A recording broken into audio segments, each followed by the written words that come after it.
What's up, guys? Today we're going to be checking out a pair of AperioAudio Bravus 2 12Ds.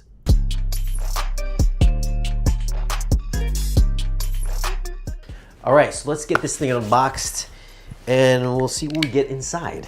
So shout out to AperioAudio for sending these out for review. I actually have two of these guys in.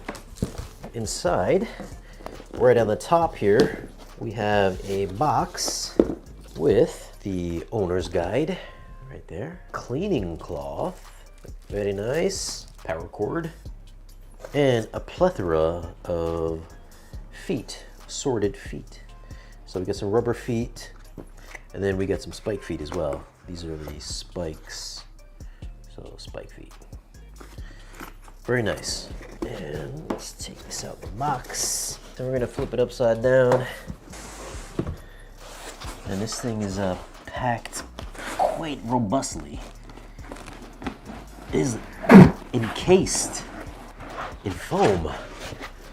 I've never seen a subwoofer encased in foam before, but you know that it's going to be protected in transit. I feel more people should encase their subwoofers in foam and speakers in foam.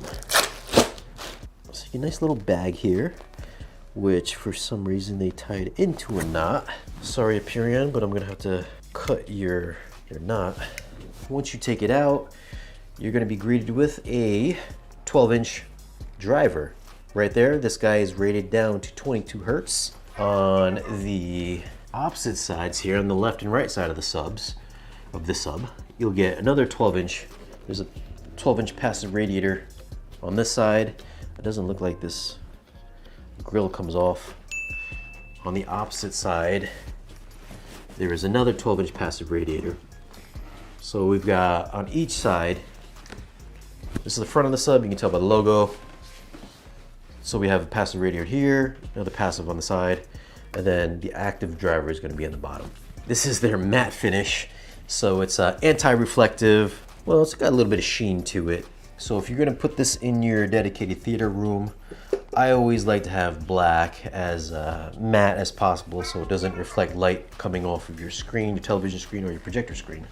On the back, we've got the switch for the auto power on off, phase, either 0 or 180 degrees. Got the crossover, which is variable. Got the volume knob. We got your RCA inputs, left and right, or LFE, right there. And then we have your high level inputs here. Then of course on the bottom, we got your main power switch, on off, and then your AC line in. Size-wise, it's fairly compact. It's 15.5 inches wide by 15.5 inches deep by 17 inches high. And it does weigh about pounds. I'll put the specs up on the screen to let you guys know exactly what it is. But we do have two of these guys in for review. I'm gonna hook this up in the theater and we'll come back and I'll give you some thoughts and impressions. For setup, I'll be placing the subs in my dedicated theater. One's going to go in the front right corner and the other in the opposite left rear corner. They'll be hooked up to a 12 altitude processor, and I'll be using a Kaleidoscope and a Zapiti media player for demos. I'll be turning off any room correction in the processor and using only what's available on the subs. For a list of all my review equipment, you can find it in the video's description. I come to find that 12-inch subs seemed to hit pretty hard in my space, so I wanted to throw on the intro to The Greatest Showman on the Kaleidoscope. The start of this movie is a straight banger.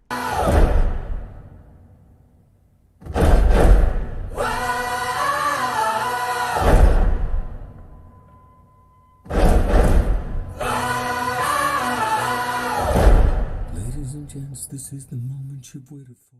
Yeah, these things can bang, no doubt.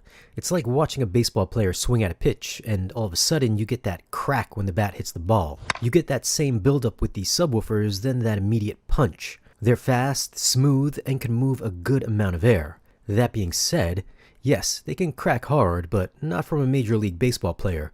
It's more like a wiffle ball player. Okay, that's probably a bit dramatic. What I mean is, they don't have the same snappy tactile kick that I've heard from other subs. Granted, those subs cost more, but the Aperions can definitely punch. I just felt it was a little soft. Searching in the dark, The next demo we're going to check out is Monster Hunter on the Zapiti. This one is like 90% insane bass, all the way down to 20 hertz.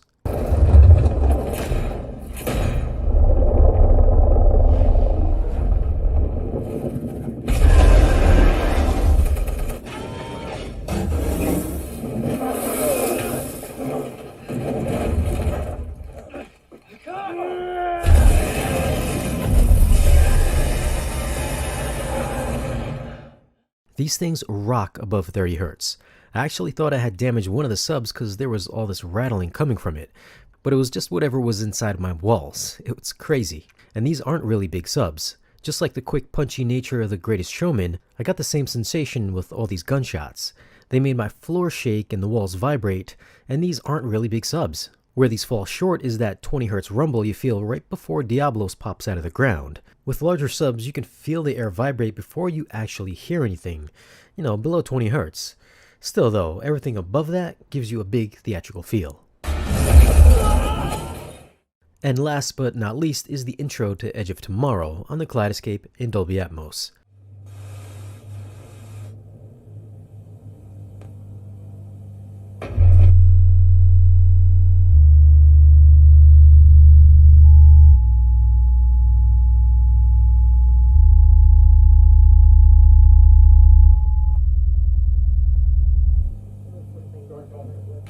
I'm not sure if we're even on the air.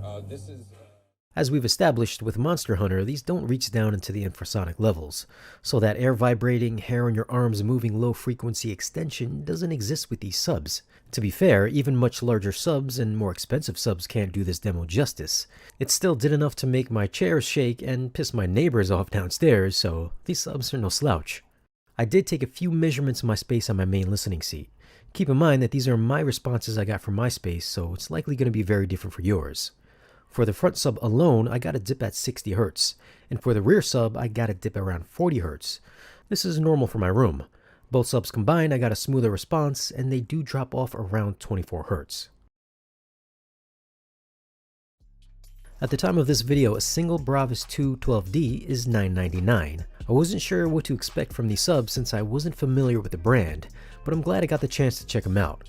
I know there's a ton of options in the under $1,000 category, and I'd put these guys near the top.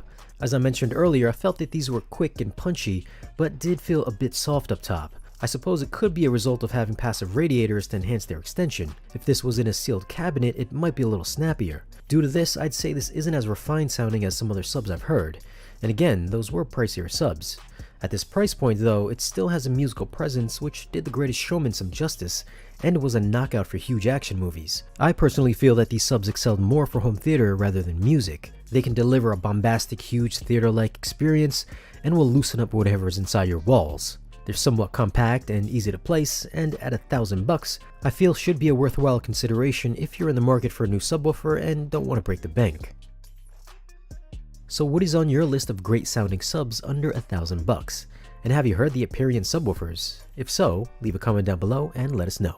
If you do want to pick up one of these subwoofers or want some more specs, I'll leave a link for them down below in the video's description. As always guys, thanks for watching. Be sure to like this video if you found it useful and subscribe if you haven't already.